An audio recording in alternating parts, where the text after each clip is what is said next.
Заболеваемость острыми респираторными вирусными инфекциями в Якутии уже несколько недель держится на высоком уровне. Наибольшее количество выявлено в столице региона. Каждый день проходят пациенты с признаками ОРВИ, примерно 10 человек. Берем контрольный ПЦР и в зависимости от состояния пациента направляем его либо в госпитализацию, либо в амбулаторное лечение на дому. Легче всего заболеванию подвержены люди с низким иммунитетом. В первую очередь это пожилые граждане. Также взрослые с хроническими заболеваниями бронхолегочной и сердечно-сосудистой системы, сахарным диабетом. Случаев гриппа мы пока в республике не регистрируем. Заболеваемость вирусными инфекциями вызвана вирусами негриппозной этиологии. Это парагрипп, аденогрипп, РС-вирусная инфекция и метапневмовирус.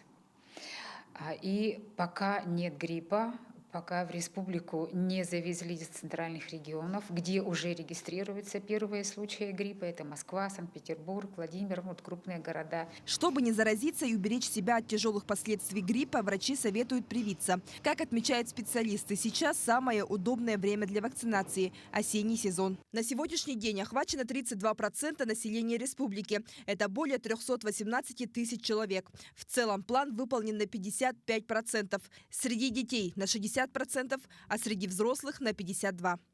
Перед прививкой в поликлинике врач измеряет температуру и определяет общее состояние пациента. В медицинский центр Якутска ежедневно приходят ставить вакцину от 20 до 30 человек. Иммунитет появляется у каждого человека индивидуально, по-разному. Побочных эффектов у нас не наблюдалось. Ну, возможно, конечно, слабость, головокружение, головные боли могут быть возможны, но это бывает очень редко. После вакцинации обычно люди должны находиться под наблюдением полчаса. Они ожидают в коридоре. После получаса, если человек нормально себя чувствует, может идти домой. Врачи рекомендуют при первых симптомах гриппа и ОРВИ изолироваться дома, не идти на работу, не отправлять детей в школу и в детские сады, чтобы не подвергать опасности заражения других людей. И самое главное – не заниматься самолечением и вызвать врача надо.